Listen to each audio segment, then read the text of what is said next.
Salut les Anacalypsiens, bienvenue dans cette nouvelle vidéo d'Anacalypsie. Donc aujourd'hui on se retrouve pour une vidéo qui n'était pas spécialement prévue, voilà, mais dont j'avais envie de la faire après avoir terminé NCIS Nouvelle-Orléans, donc la saison 7, puisqu'il s'est passé des choses qui ne m'ont pas plu. Et comme vous pouvez voir le titre, ce n'est pas spécialement la série en elle-même qui m'a pas plu, au contraire, c'est plutôt la façon dont se termine la série.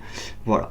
Donc, je vais mentionner quelques séries que j'aime bien. Donc, je vais en mentionner 5. Donc, Legend of the Seeker, dont vous m'avez peut-être pas mal entendu parler pendant les vidéos Avatar Dernier Maître de l'air. La série Primeval, son spin-off Primeval New World, Terra Nova ou encore NCIS Nouvelle-Orléans. Voilà. Donc le principe c'est en fait de parler de ces séries qui se sont terminées, qui pour moi auraient mérité une suite.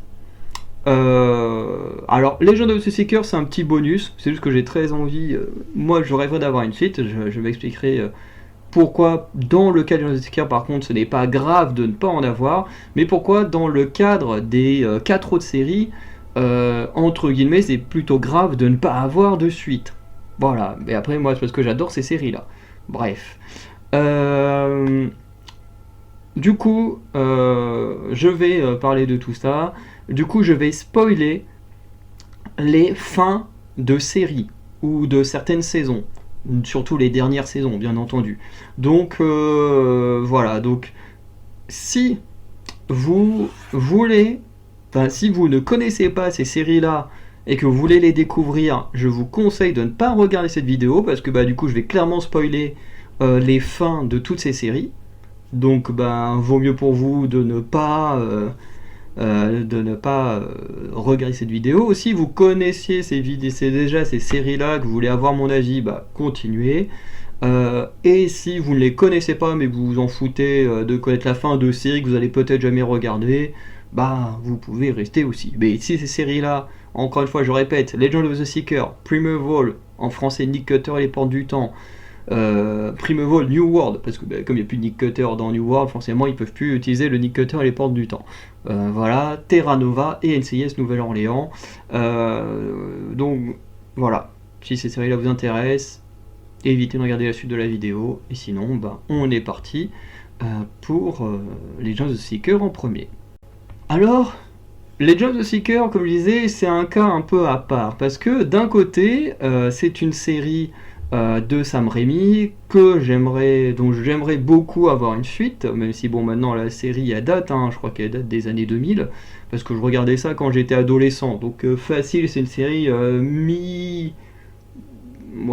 mi-année 2000, et qui est en gros une très bonne série qui adapte le roman L'épée de vérité, qui a beaucoup de romans, je crois qu'il y a vraiment une dizaine de romans, un truc comme ça, qui raconte en gros l'histoire de Richard Cipher qui dans la saison 1 doit mener sa quête en devenant le sourcier et vaincre le tyran d'Arkenral en étant notamment accompagné du sorcier Zedicus Zulzorander, de l'inquisitrice merde j'ai oublié le nom, j'ai le nom de l'actrice Bridget Regan, et le personnage c'est, oh putain j'ai un trou de mémoire, merde comment elle s'appelle, l'inquisitrice Kalan Amnel, voilà.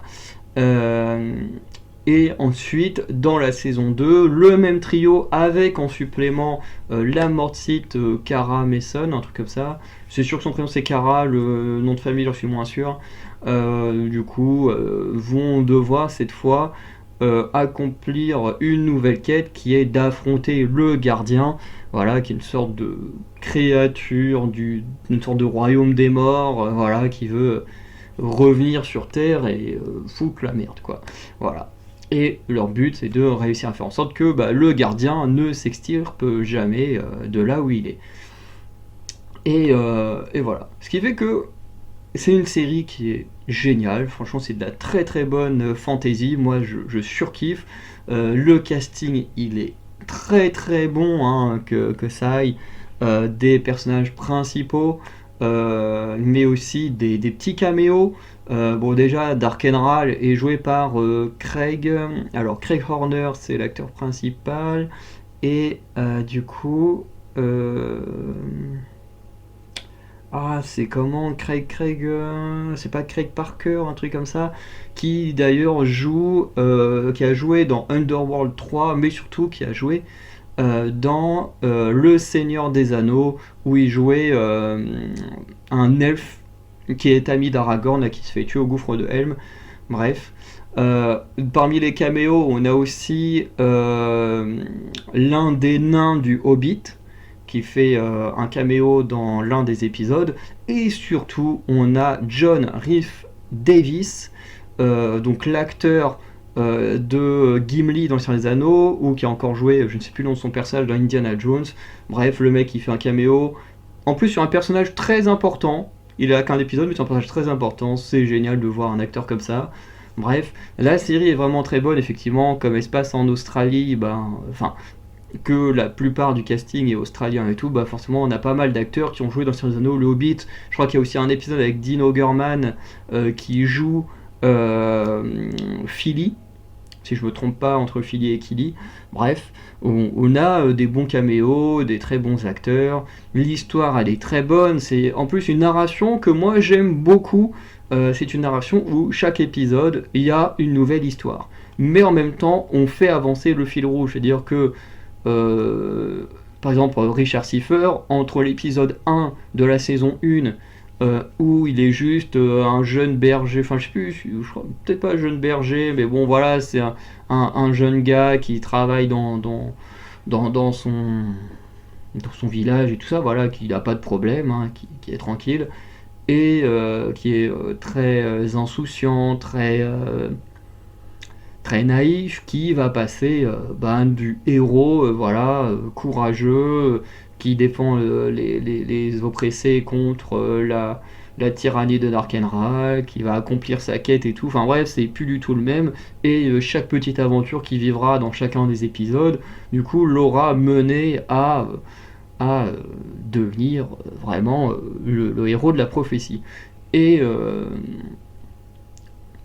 et c'est comme ça aussi pour la saison 2. Il y a également une nouvelle évolution du personnage.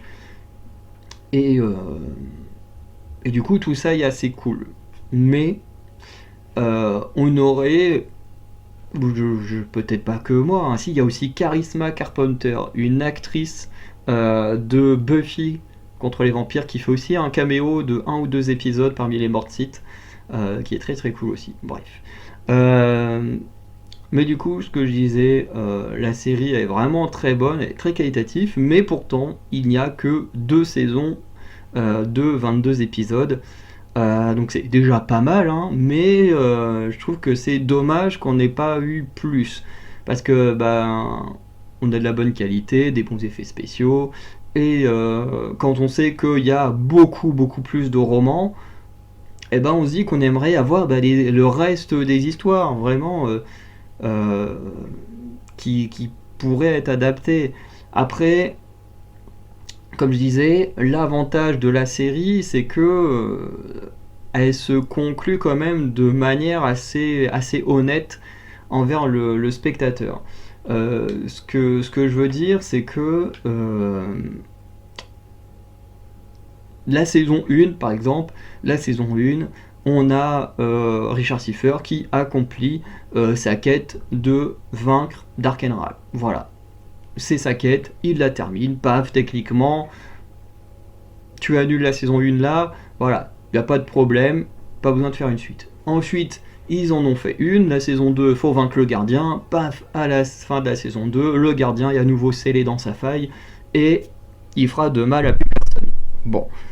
Ce qui fait qu'on a quand même une série qui se termine et où on est en mode voilà, c'est terminé, mais en soi c'est pas très très grave que ça soit terminé, puisque on a quand même une sorte de vraie fin. Je veux dire, on n'a pas de suspense ou de trucs comme ça dans le dernier épisode. On a plutôt une fin satisfaisante. Mais quand même, pour moi, Legend of Seeker, c'est quand même l'une des séries dont j'aurais le plus aimé avoir une suite, hein, parce que maintenant, vu l'âge des acteurs, je pense que c'est compliqué hein, de faire une suite aujourd'hui avec les mêmes acteurs, hein, parce qu'entre Craig Horner, qui est censé jouer un personnage hein, qui doit avoir à peine autour de la vingtaine, je pense qu'aujourd'hui l'acteur il doit avoir pas loin de la quarantaine ou autour de la quarantaine, donc bon, tu peux plus vraiment faire jouer le même genre de personnage, et puis si tu adaptes un roman, tu peux pas dans la série faire une éclipse de 20 ans sans vraiment de raison à part le fait que les acteurs ont vieilli. Donc c'est un peu dommage parce que bah, du coup il n'y aura jamais de suite, mais on aurait énormément, je pense, pour les fans de la série, aimé en avoir une. Bon, il reste les romans, je pense qu'il faudra vraiment s'y attarder, en même temps voir si l'adaptation est bonne ou pas. En tout cas, si elle n'est pas bonne, la série, elle le reste. Mais en tout cas, je pense que ben, la seule façon, j'ai envie de dire, dont je pourrais retrouver mon amour de cette série, ce sera bah, à travers les romans, quand j'aurai le temps de lire les romans.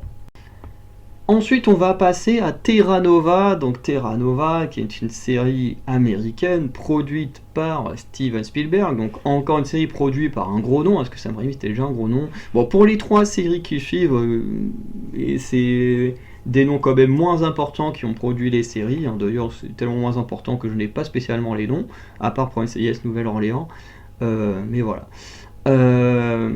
Mais du coup, voilà, série très intéressante, pareil avec un très très bon casting, hein. On a notamment Naomi Scott, qui à l'époque n'avait pas encore, n'était pas encore apparue dans des blockbusters comme les Power Rangers ou Charlie et ses drôles de dames. Peu importe qu'on pense de la qualité de ces films-là, bah, elle a quand même joué des rôles, enfin des premiers rôles au sein de blockbusters. Voilà. Alors qu'avant, elle avait notamment joué dans Terra Nova, à une époque où elle était moins connue. Et parmi les acteurs connus, on retrouve notamment... merde, comment il s'appelle l'acteur de Nathaniel Taylor, c'est quoi? Vous savez, c'est l'acteur principal de Don't Breath, le vieux aveugle, ou encore le méchant d'Avatar. Voilà, tout simplement. J'ai oublié son nom, mais c'est lui. Donc c'est quand même un putain de nom, hein. Ce mec, c'est quand même un acteur des plus connus. Hein. Enfin, il y a tellement d'acteurs de connus, mais je veux dire, celui-là, il est quand même méga connu. Après, à l'époque, je sais pas s'il avait déjà joué dans le premier Avatar ou pas. En termes de date, je me demande si le premier Avatar est pas sorti un peu avant Terra Nova ou l'inverse. Mais ça n'empêche pas qu'on est quand même sur un acteur bien connu. Et le reste du casting, honnêtement, fait vraiment l'affaire. Moi, j'aime beaucoup. Et du coup, la série, ça raconte quoi? Bah, cette série, tout simplement, ça raconte le fait que dans le présent, entre guillemets, de la série, l'air n'est plus vivable, il y a des restrictions sur le fait de ne pas avoir plus de 2 enfants, un truc comme ça. Et que bah voilà, c'est plus vivable au point que une colonie a été créée à l'époque des dinosaures, ce qui permet du coup d'avoir une deuxième chance pour l'humanité de survivre tout simplement dans le passé. Voilà, sauf que bah, bien sûr ils installent une colonie histoire de voir comment les choses vont se passer et tout ça. Avant de pouvoir vraiment s'installer, quoi. Parce que bah, faut vivre avec les dinosaures et il faut également vivre avec les classes 6, qui est une sorte de groupe, parce que chaque année il y a des nouveaux arrivants, ils appellent ça des classes, et la 6e en fait était remplie de gens qui ne venaient pas pour des très bonnes intentions, qui venaient pour récupérer de la ressource à renvoyer dans le présent, ou même des dinosaures aussi, à des gens malhonnêtes. Bref. Dans tout ça, en gros, on suit une famille qui, du coup, n'a pas respecté cette loi de ne pas avoir plus de 2 enfants. Ils ont une 3e enfant qu'ils cachent, et du coup, en se faisant choper, normalement, le père est censé se faire arrêter, mais ils vont réussir à traverser la faille. Voilà, parce que la mère, elle devait traverser puisqu'elle est médecin, et qu'on a besoin de ses services dans la colonie. Donc elle traverse avec les enfants, sauf que lui, techniquement, il n'est pas censé pouvoir y aller. Bref. Et au moment où il est relâché de prison, de mémoire... Non, je ne sais plus s'il est relâché ou s'il s'évade de prison. Je crois qu'il s'évade de prison. Bref. et du coup ils vont dans la colonie, euh, et, euh, et une fois là-bas, globalement, ils vont vivre plusieurs aventures, parce que je crois qu'il n'y a qu'une dizaine d'épisodes, mais ils vont vivre plusieurs aventures, pareil, un épisode, une petite histoire, qui fait développer les personnages, hein, qui est vraiment très cool. Euh, hein, c'est avec de la survie contre les dinosaures, de la survie contre les classes 6, mais il n'y a pas que les classes 6 qui posent problème, hein. Il y a aussi d'autres individus dans certains épisodes, hein. Je pense à l'épisode où Maddie, le personnage de Naomi Scott, rencontre son idole et qu'elle va se rendre compte qu'effectivement rencontrer ses idoles c'est jamais une bonne idée, mais l'épisode est vraiment très bon. Et d'ailleurs, la série en général est vraiment très bonne, hein. Les dinosaures, ils sont bien faits. La petite famille est vraiment très cool à voir parce que, bon, t'as quand même un petit cliché de la famille, mais c'est quand même très cool à voir. Tu vois, t'as la Maddie qui est la petite intello de la famille. T'as la petite dernière qui est toute jeune et voilà, qui est un peu innocente et tout. T'as l'ado rebelle, bon, comme je disais, un cliché dans la famille, mais qui est très cool à suivre puisque ben, l'ado rebelle va justement apporter des soucis à sa famille en s'associant à des mauvaises personnes, bref, et pour des bonnes raisons, parce que lui, il a des bonnes raisons de faire ce qu'il fait, mais voilà. Et en gros, à la fin de la série, globalement, les classiques foutent la merde et sont notamment, on apprend qu'ils sont notamment dirigés par Lucas Taylor, donc le fils du dirigeant de la colonie. Et d'ailleurs, ce fils est joué par l'acteur, un des acteurs principaux de la trilogie Fear Street. Et c'est lui qui joue le shérif. Et j'aime beaucoup cet acteur. Euh, du coup, forcément, il y a une confrontation entre les deux camps, puisque le camp de Lucas Taylor avait pris le contrôle de la colonie, et le dernier épisode, globalement, c'est un peu la rébellion, hein, des habitants de la colonie, qui est plutôt pas mal. On découvre en partie le plan des ennemis qui en gros récupérer à la fois des ressources du passé, récupérer des dinosaures, hein, notamment en pensant pouvoir en dresser pour faire des choses, hein. Voilà, de toute façon souvent un thème récurrent quand on a des trucs de dinosaures, il y a eu le cas dans la saison 2 de Primeval, dont on parlera juste après, où le méchant voulait dresser des dinosaures notamment pour des services de combat, quoi. Du coup, on apprend aussi qu'il y a une sorte de zone interdite, dont il n'y a que les méchants hors écran qui ont été et qui ont découvert des choses très intéressantes, notamment ils ont découvert la proue d'un bateau, du coup qui date sûrement entre le 16e et 19e, donc un bateau ancien, genre qui s'est retrouvé dans cette faille dans le passé, hein, du coup, alors que personne, à part eux qui ont créé la faille, ils sont censés pouvoir voyager dans le passé. Donc ça pose beaucoup de questions. Est-ce qu'il existe une faille temporelle qui existe réellement? Est-ce qu'ils auraient lié ça au triangle des Bermudes ou je ne sais quoi? Est-ce qu'il y a d'autres moyens de voyager dans le temps autre que le portail que eux ils ont créé? Enfin bref, mais même le portail que ils ont créé, on sait même pas vraiment comment ils l'ont créé dans la série. On te met ça là, on te dit voilà, on peut voyager dans le passé pour vivre avec les dinosaures, et voilà, c'est l'univers, tu l'acceptes et tu fermes ta gueule. Et c'est comme ça pendant toute la série, voilà, c'est comme ça, tu l'acceptes, ce sont les bases de l'univers.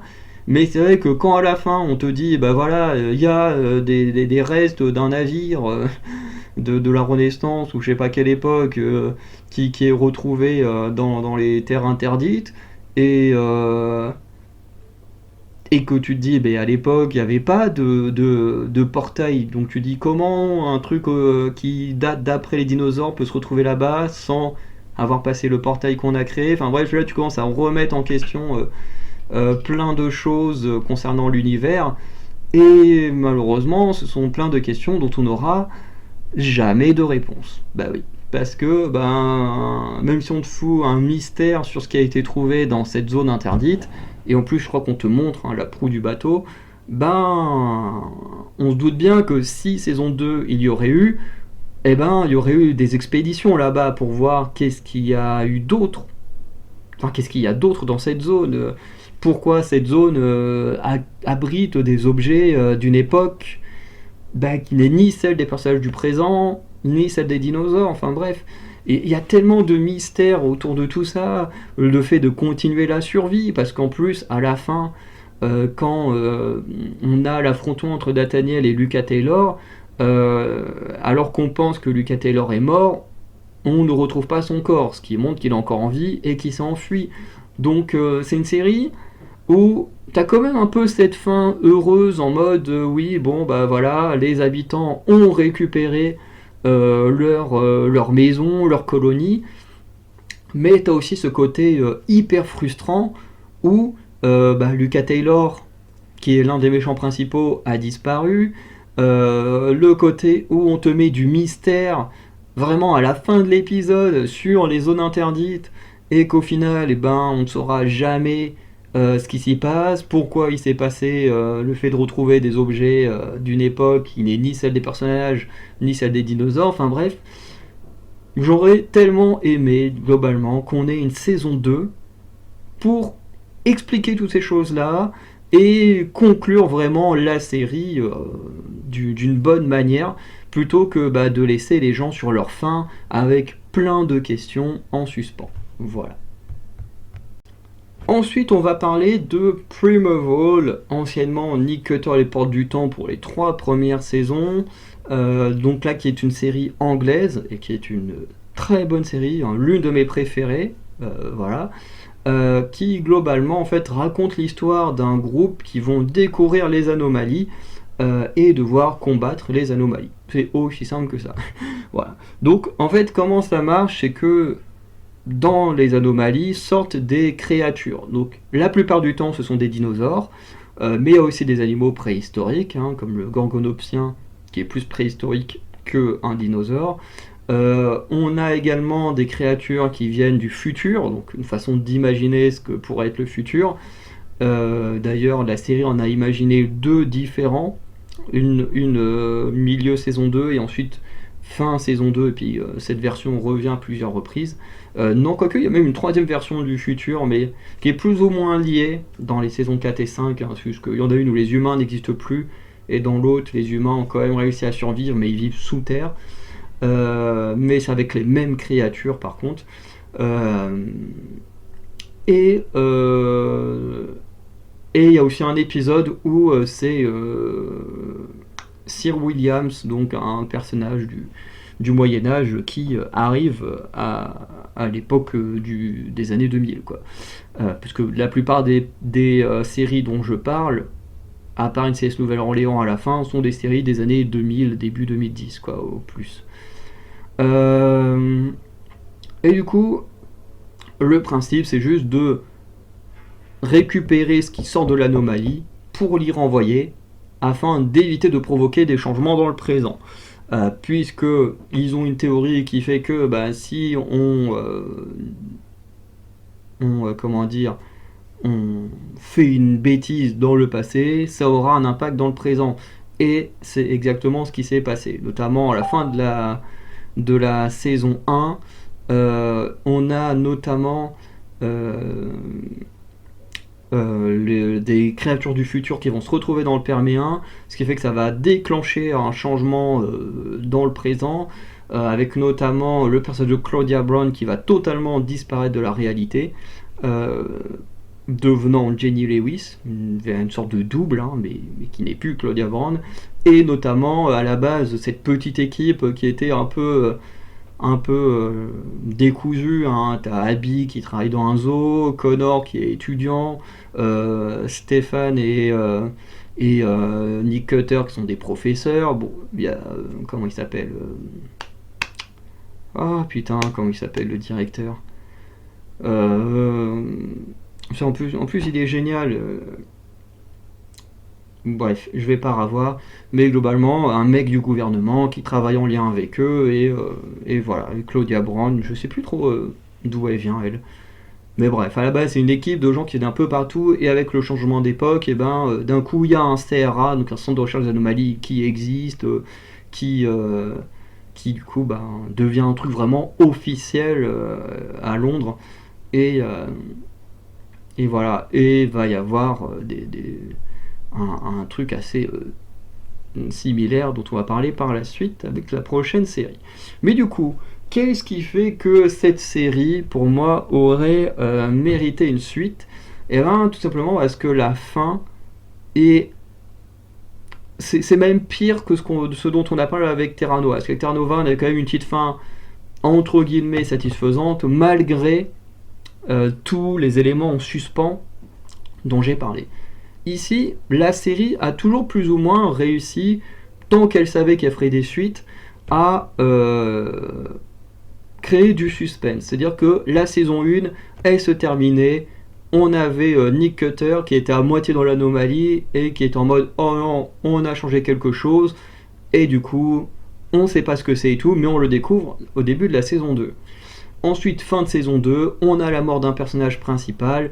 Et ensuite, à son enterrement, on découvre qu'une personne peut faire du clonage et tout ça. Bon, malheureusement, ce personnage qui est décédé, on ne l'aura jamais vu cloner. Moi, j'aurais kiffé voir Stéphane cloner, mais ça n'arrivera jamais. Fin de saison 3, la toute fin de la saison 3, par contre, je crois, voici la toute fin de la saison 3, c'est justement les trois personnages principaux, Abby, Connor et Danny Quinn, qui rejoint l'équipe au début de la saison 3, partent à la traque d'Helen Cutter, qui veut totalement détruire l'humanité, en allant à sa source, en pensant pouvoir détruire les premiers êtres humains, enfin, en tuant les premiers êtres humains, et pense que du coup l'humanité n'existera jamais. Mais le truc, c'est que pendant cette poursuite, en gros, Connor et Abby restent coincés dans le Crétacé, si je ne dis pas de conneries, tandis que Danny, lui, se retrouve coincé dans le Perméen. Et la série se termine, du coup, avec, bon, certes, Helen qui est vaincue, mais avec trois personnages qui sont coincés dans deux époques différentes du passé. Et la saison 3 se termine là-dessus. Voilà. Donc ensuite, on a la saison 4. La saison 4 qui se termine pareil avec je pense c'est quand même la saison 4 la partie la moins, enfin la fin la moins qui met le moins de suspense. En gros, comme d'habitude, Connor continue de travailler sur les anomalies parce que c'est un génie et tout, comme dit Cutter et tout, qui comprend le mieux les anomalies, et sur la fin, il comprend que des anomalies vont apparaître de plus en plus souvent, de plus en plus fréquemment, et en étant de plus en plus nombreuses, et ils appellent ça la nouvelle aurore dans la saison 5. Et le truc, c'est que du coup, il annonce ça à son idole, encore une fois un idole qui n'est pas finalement un très bon gars, Philip Burton, voilà, où il annonce oui, on a un gros problème, voilà, les anomalies vont se multiplier, vont être de plus en plus fréquentes, machin et tout. Ce qui en soi donne du suspense parce que tu veux savoir pourquoi ça arrive, quel impact ça aura et tout ça, mais en même temps, bon, c'est pas non plus la fin qui met le plus de suspense. Voilà, je trouve, personnellement. Mais la saison 5, comment elle se termine? Eh ben, à partir de la saison 4, on a des nouveaux personnages, dont un qui s'appelle Matt Anderson, qui en gros, Matt, lui, il vient du futur, d'un groupe qui a réussi à survivre dans le futur. D'ailleurs, c'est très intéressant parce que lui va tomber amoureux d'une fille qui vient du passé et tout, de l'époque victorienne, si je me souviens bien, et c'est assez intéressant comme rapport, qu'une femme du passé tombe amoureuse d'un homme du futur. Bon, de toute façon, même si elle était tombée amoureuse d'un mec du présent, ça aurait quand même été un mec du futur pour elle, mais bon.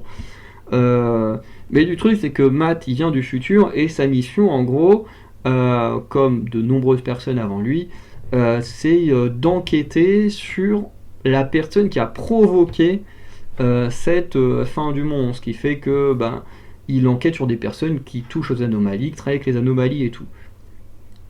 Et quand la série se termine, qu'on pense que tout est réglé, parce qu'ils ont vaincu Philip Burton, ils ont mis fin à la nouvelle aurore, il s'imagine du coup avec l'anomalie artificielle qui a été créée que peut-être il n'y aura plus jamais d'anomalie, jusqu'à ce qu'à la toute fin, paf, une nouvelle anomalie s'ouvre et toute l'équipe doit retourner au travail, stopper cette nouvelle anomalie.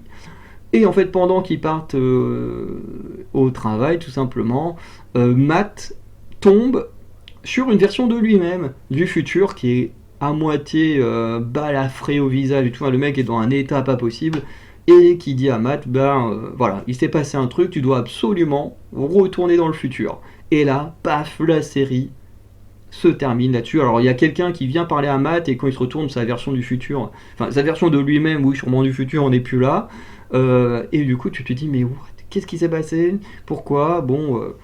Et là, pareil, tu te dis, mais cette fin, elle est horrible parce que, déjà, tu te dis, qu'est-ce qui s'est passé dans le futur? Enfin, pourquoi est-ce qu'il faut que Matt il rentre chez lui? Qu'est-ce qui s'est passé? Enfin, on reste en suspens parce qu'en plus, c'est vraiment la toute dernière chose de la série, c'est-à-dire que s'ils ont fait ça, c'est qu'ils pensaient sûrement faire une saison 6 parce que tu fais pas une fin sur un détail comme ça si t'as pas l'intention de faire de saison suivante. Donc je sais pas ce qui a fait que la saison a été annulée, mais là c'est une catastrophe, franchement. C'est voir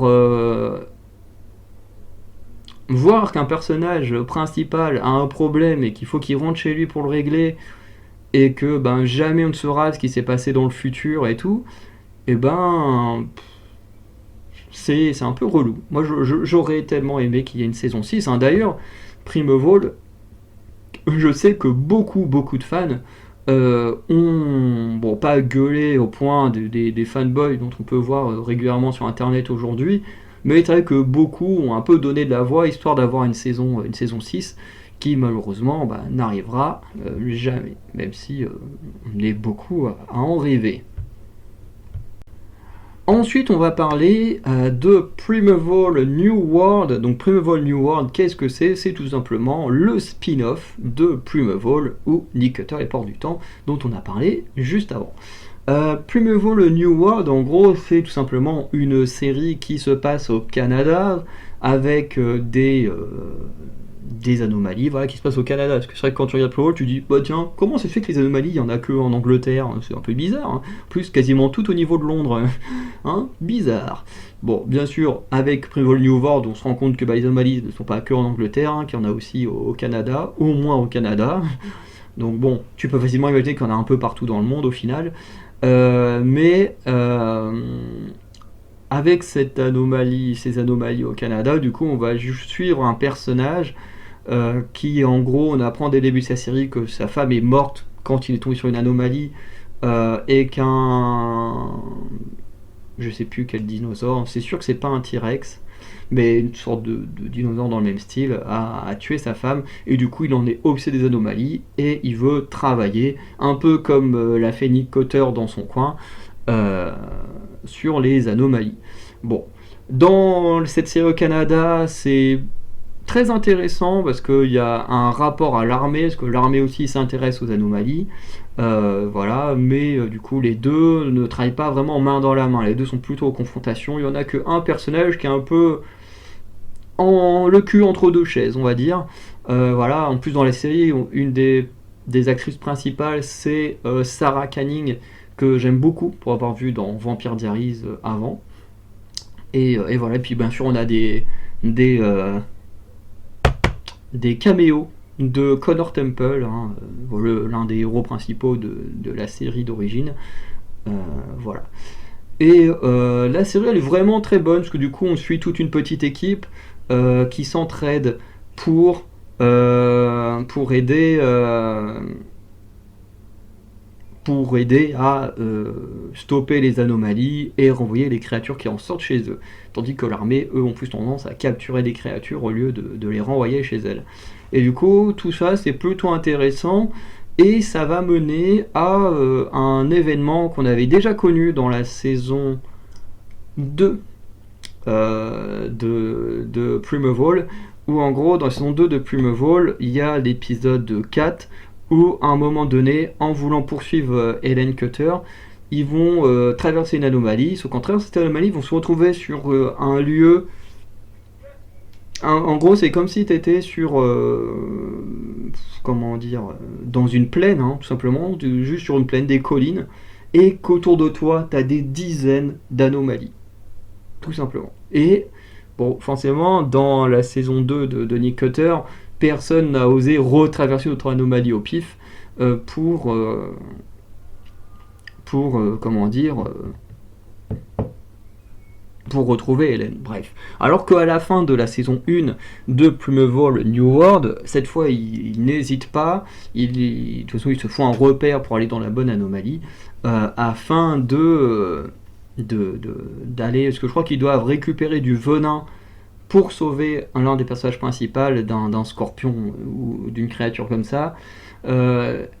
Et en même temps, ils doivent sauver quelqu'un qui reste coincé dans cette époque en récupérant le poison. Enfin bref, tout ça pour sauver quelqu'un. Mais pas que. Parce que il y a aussi d'autres enjeux. Les autres enjeux, c'est tout simplement déjà qu'il y a un personnage, je crois que c'est Mac, je sais plus, bref, qui est joué par Danny Rahim, qui en gros, à un moment donné, il va découvrir le cadavre d'une version de lui-même avec une tenue du CRA, donc du centre de recherche d'anomalies qui se trouve en Angleterre. Sauf que bien sûr, il se demande pourquoi son cadavre, comment est-ce qu'il peut être là s'il y a son cadavre qui est présent ici. Enfin bref, tu vois, il se pose déjà beaucoup de questions autour de ça. Et au final, on comprend plus ou moins que cette version de lui-même est morte en voulant sauver Evan à la fin, puisque en gros, l'anomalie que va traverser Evan, mais je me demande s'il recherche pas quelqu'un, je sais plus trop vraiment ce qui fait qu'il se trouve dans cette anomalie en particulier. Oui, c'est pour sauver l'équipier de Connor du double épisode. Et en gros, ils vont tomber sur une anomalie qui, globalement, mène exactement au moment où la femme d'Evan a été assassinée par un dinosaure. Et du coup, Evan doit revivre tout le moment et tout. Et au moment où il est censé mourir, il se fait sauver par son équipier Mac, qui va forcément décéder là-dessus. Non, attends, est-ce qu'il meurt ou pas? Je ne sais plus. Bref. En tout cas, dans tous les cas, il s'est forcément produit quelque chose. Parce que, dans tous les cas, la version du personnage qui est morte portait une tenue du CRA. Or, la nouvelle version était dans une tenue de l'armée. Donc déjà, s'il est bien mort, déjà il n'est pas mort dans la même tenue, ce qui est très bizarre. En plus, la version qu'on a connue n'a jamais été au CRA. Et en plus, s'il n'est pas mort, ça a encore plus changé les événements qui ont dû se produire dans le présent. Et du coup, quand la série se termine, à cause des changements qu'ils ont causés, les personnages, enfin le héros, il se rend compte qu'ils ont modifié quelque chose dans le présent. Un peu comme la fin de la saison 1 de Nick Cutter, où quand Nick Cutter il revient du Perméen après s'être débarrassé d'une créature du futur, parce qu'ils pensaient trouver une anomalie vers le futur, mais qu'ils ne trouveront jamais, mais une créature du Perméen tuera la créature du futur, et du coup ils disent c'est réglé, sauf que malheureusement certains bébés auront survécu, et ce qui va créer le changement le changement temporel. Sauf que forcément, la fin de la saison 1 de Nick Cutter, les portes du temps, quand Nick y revient, on le voit observer qu'il y a du changement, mais nous on le voit pas. À la fin de Nick Cutter New World, c'est exactement la même façon de procéder. Le héros se rend compte qu'ils ont modifié un truc, mais nous on le voit pas, on ne sait pas ce que c'est, et c'est frustrant, parce que pour Nick Cutter et les portes du temps, on a une saison 2, on a su qu'est-ce qui a changé, tous les personnages ont changé, ils n'ont plus la même profession, ce truc de recherche devient un truc officiel du gouvernement et tout, enfin bref, tout a changé, donc il y a quand même eu un impact très important. Là, le truc, c'est qu'on peut s'imaginer qu'effectivement, il y a sûrement dû avoir également un impact très important, mais on le saura jamais. Et ça, c'est hyper frustrant parce que la série, elle est très bien. Alors certes, étant un grand fan de la version anglaise, j'avoue que je trouve la version anglaise beaucoup mieux. Mais cette version canadienne, elle fait le taf, elle est très cool. En plus, on a pas mal de nouvelles créatures et tout, qu'on n'avait jamais vues dans Nick Cutter, et c'est très bien. Mais le problème, c'est que je pense que la série n'a pas aussi bien marché que la version anglaise, et à mon avis, ils ont dû l'annuler à cause de ça. Alors que c'était bien, c'était vraiment bien. En plus, ce petit plot twist là à la fin là, qui te donne envie de voir la suite, et malheureusement, ça n'aura pas suffi, et ça ne fera que nous laisser dans l'attente d'avoir une suite. Et c'est très chiant. C'est très chiant d'être de pas savoir ce qui se serait passé si on avait eu une saison 2. Et d'ailleurs, je me demande si, du coup, au vu du résultat, si Primeval n'aurait pas mieux fait de faire une saison 6 à Nick Cutter plutôt que faire un spin-off, même si au final, le spin-off, moi, j'aime bien quand même. Moins fan que la série de base, mais j'aime bien quand même, parce que l'univers de Nick Cutter, les Portes du Temps, ou Primeval dans sa version originale, est vraiment un univers très cool à suivre. Et du coup, on termine par le dernier sujet, qui est tout simplement NCIS à la Nouvelle-Orléans, que j'ai terminé il y a quelques jours au moment où je vous parle. Et quelle frustration! Et oui, ça faisait longtemps que je n'avais pas revécu cette frustration, parce que comme je disais, Nick Cutter, Les Portes du Temps, ou Primeval, Les Job Seekers, Terra Nova sont des séries des années 2000-2010, que j'ai plus ou moins suivi en direct pendant mon adolescence ou en grandissant. Après vous me direz, NCIS Nouvelle-Orléans a débuté à peu près vers la fin des Nick Cutter, mais c'est terminé assez récemment. Enfin, il y a peut-être 3-4 ans. Mais le truc, c'est que non, ça s'est terminé pendant la période Covid, donc peut-être plus, environ 3 ans, quoi, dans ces eaux-là. Mais le truc, c'est que moi, j'ai découvert que cette année, NCIS Nouvelle-Orléans. Et le truc, c'est que j'ai kiffé. En plus, c'est produit par Mark Harmon, qui a été l'acteur de Gibbs, et qui, en termes de production, a fait un travail de malade. Franchement, c'est un travail de fou. Là, je suis en train de me faire NCIS Los Angeles, qui est sympa pour l'instant. J'ai un peu du mal à accrocher, mais de toute façon, Nouvelle-Orléans, j'avais eu du mal à accrocher au départ. Et Sydney et Hawaï, j'ai plutôt bien accroché dès le début. Mais c'est vrai que, après avec Nouvelle-Orléans et Los Angeles, c'est quand même des séries qui ont débuté il y a quand même un certain nombre d'années, donc ça se ressent. Et du coup, surtout Los Angeles, ça se ressent vraiment que la série, enfin la première saison, elle date. Et je pense que ça s'améliorera avec le temps, comme pour Nouvelle-Orléans. Bref, tout ça pour dire que l'NCS Nouvelle-Orléans, du coup, se base sur une équipe qui se situe, comme on dit, à la Nouvelle-Orléans. Donc on suit l'équipe de Dwayne Pride, qui va beaucoup évoluer. Voilà, parce que l'équipe de Dwayne Pride, au début, y a lui, il y a Loretta, il y a Sébastien, il y a Patton, et il y a la salle. À cela vient se rajouter, j'oublie toujours comment elle s'appelle, celle qui avait les cheveux courts au début. Voilà. Ensuite, on a... oh putain, elle aussi, j'ai oublié. Qui, au début, elle est tout le temps... qui venait de la TF, là, souvent en binôme avec... je crois que c'est pas Zoé, un truc comme ça. Là, avec la salle, ils s'appellent tous les deux le rat des champs, la souris des villes. Bref, ceux qui connaissent NCIS Nouvelle-Orléans, vous savez de qui je parle.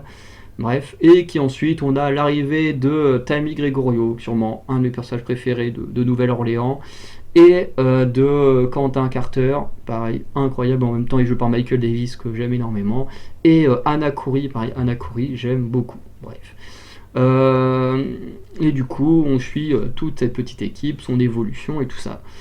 Mais, ce qui est hyper frustrant, c'est que la série a une fin où tu sens très clairement qu'il y aurait dû y avoir une saison 8. Ça pue la saison 8 qui a été annulée. Et pourquoi je dis ça? Déjà parce que la série, enfin du moins la saison 7, passe beaucoup de temps sur Sacha Broussard. On passe au moins les 4, 5, 6 derniers épisodes de la série sur Broussard, sur le fait qu'elle ait un fils avec Pride, machin. On passe beaucoup trop de temps dessus, déjà. Ce qui est assez bizarre, si tu veux terminer une série, passer autant de temps sur un personnage, bah, c'est quand même long. Et surtout, bah, la série termine sur une sorte de cliffhanger. Je veux dire, on ne termine pas sur une fin nette et tout ça. Pour plusieurs raisons. Déjà, pendant cette saison 7, on a un personnage qui est lié à des réseaux criminels qui va aller en prison et qui notamment, à un moment donné, dit à Quentin Carter, c'est pas fini, on va se revoir et tout ça. En général, dans NCIS Enquête Spéciale, quand un criminel il dit ça, s'il n'est pas mort, on finit par le revoir. Je pense par exemple au gars qui a commis les meurtres dans l'appartement de Tony. Parce que Tony Didozzo a acheté un appartement pas cher parce qu'il y avait eu des meurtres à l'intérieur. Ensuite, quand Tony Didozzo il s'en va, c'est Maggie qui récupère l'appartement. Et à ce moment-là, il y a une personne qui recherche un truc dans l'appartement, ce qui fait qu'on mène l'enquête sur les premiers meurtres, ce qui pousse à découvrir l'homme qui a commis ces meurtres, qui est déjà en prison. Et du coup, on le revoit plus tard lors d'une autre enquête, forcément, où on le revoit avec Maggie et tout ça. Donc, ce genre de criminel, en général, quand il te dit c'est pas fini, on va se revoir, en général, tu le revois. C'était d'ailleurs le cas dans Nouvelle-Orléans, quand Sébastien va rentrer dans un groupe de sortes de racistes et tout ça, et qui va les arrêter. Il y en a un qui dira qu'il voudra se venger, et quelques épisodes ou une saison après, je ne sais plus si c'est dans la même saison ou pas, mais le personnage justement réapparaîtra dans un épisode. Donc en général, comme je disais, ce genre de personnage, quand il te dit ça, il réapparaît à un moment donné, soit dans la même saison, soit dans une saison suivante. Bref. Sauf que bah, du coup, ce personnage-là, on ne l'a jamais revu. Autre point, c'est que dans l'épisode, Laurel, la fille de Pride, annonce qu'elle va trouver une date pour se marier avec son copain, qui est un policier, je sais plus où, hein, bref, du côté sûrement de New York ou Washington, un truc comme ça. Bref. Mais du coup, elle l'annonce et tout à son père, donc on se doute qu'on aurait dû avoir le mariage dans la saison suivante, puisque elle ne peut pas être là pour celui de son père et tout ça, donc on se doute qu'on aurait vu son mariage pardon, dans une saison suivante. Pardon. Autre point, c'est par exemple autour de Anna et Quentin. On voit qu'ils ont leur relation amoureuse, mais même si tout le monde s'en doute, eux-mêmes ne l'ont pas encore annoncé devant tout le monde, ne sont pas encore mis en couple.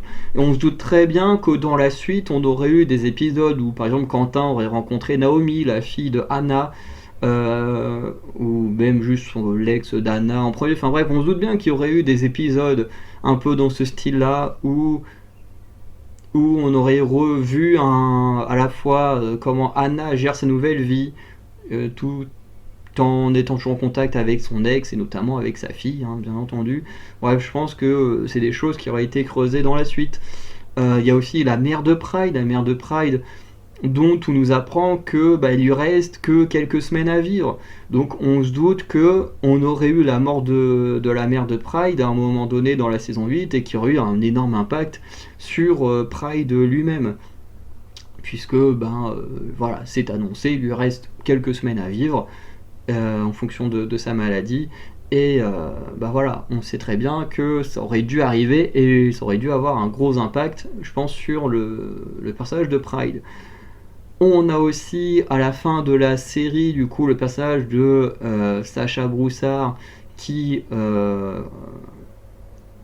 décide d'abandonner son fils et qui quand elle part, il y a une voiture qui finit par la suivre et on se doute bien que c'est l'une des personnes qu'elle a dénoncées pour sortir son fils de prison qui la poursuit et qui va très certainement la tuer. D'ailleurs, à la fin de la série, il y a même Quentin et Anna qui doivent partir sur une enquête et je suis sûr, presque à 1000%, que que les deux seraient tombés sur le cadavre de Sacha Broussard. J'en suis quasiment sûr. Euh, qui du coup est censé travailler le personnage du fils, justement, qui lui doit faire son deuil. Dwayne Pride, voilà, qui même si au fil du temps a voué une haine à Sacha Broussard, bah, il doit quand même vivre avec la mort de son ex, la mort de sa mère. Et éduquer du coup maintenant son fils tout seul entre guillemets, puisque bon bah il y a quand même Rita, son frère et tout ça. Mais bref, je pense que la saison 8 il devait y avoir des trucs de dingue. Franchement, je veux dire, tu peux pas te dire, tiens, la saison 7 c'est la saison finale, mais on laisse plein de questions en suspens juste dans le dernier épisode. Non, c'est pas possible. C'est pas possible d'être aussi con. Quand t'écris une série aussi bien, c'est pas possible. C'est pas possible. Pourquoi est-ce qu'ils auraient juste foiré l'écriture de la dernière saison? C'est pas normal. Pour moi, j'en suis quasiment sûr, il y aurait dû avoir une saison 8, mais bah faut dire que bah, la série avec le Covid, parce que pendant le Covid, ils ont dû quand même gérer 3 séries en même temps, et je parle que pour NCIS, peut-être que la production au-dessus de Marc Harmon ou de David Bellisario et tout ça, eux avaient sûrement d'autres programmes aussi à gérer. Donc la période Covid a pas fait du bien. En plus, période Covid qui s'est enchaînée également par la grève des scénaristes. Et je pense justement que des séries comme NCIS à Los Angeles et NCIS Nouvelle-Orléans en ont fait les frais. Et du coup, bon, par la suite, on a créé des nouvelles séries un peu plus neuves avec Sydney et Hawaï. D'ailleurs, Hawaï qui est annulé au bout de 3 saisons. Voilà, j'ai toujours pas vu la saison 3. Mais j'espère qu'ils nous refont pas le même coup que ce qu'on a eu là. Parce que si on a là encore une fin où à la fin on est en mode hey, on prépare la suite et en fait vous aurez jamais la suite, ça va m'énerver, ça va m'énerver. Et je passerai un bon moment pendant la série, mais la fin m'énervera parce que ce sont des séries qui sont très qualitatives, en vrai, elles sont très qualitatives, mais tu peux pas faire des fins comme ça, c'est pas possible. C'est pas possible parce que là tu te dis mais il y a sur le personnage de Pride il y a beaucoup de choses à raconter encore avec la mort de sa mère, le mariage de sa fille, la mort de Sacha Broussard et tout ça, il y a plein de choses à raconter, le fait que Laurel et j'ai oublié le nom du fils qui se rencontrent, genre on a envie de voir ça. Pareil pour Quentin Carter, le personnage n'a quasiment aucun développement. On entend beaucoup parler de ce qu'il a pu faire. On sait qu'il a une relation très compliquée avec son père qui est amiral, si je dis pas de bêtises, mais on ne rencontre jamais son père. Et c'est pareil pour Maggie. Maggie, on a su que son père était amiral assez tôt dans la série, mais on l'a rencontré que très tard dans la série. Et je pense que... Merde, comment j'éteins ça? Et je pense que le principe c'était de faire quelque chose de similaire dans cette saison, de mettre en place les difficultés relationnelles de Quentin pour ensuite, comment dire, pour ensuite faire des épisodes là-dessus. Mais du coup, choses qui ne sont finalement jamais arrivées et c'est bien dommage parce que cette série méritait très clairement une saison 8 pour aller au moins conclure la série correctement. Voilà. J'espère en tout cas que que la dernière saison de Hawaii ou Los Angeles vont bien conclure ces séries-là, parce que ce sont des séries pour moi qui méritent d'avoir des conclusions correctes, comme la plupart des séries. Voilà.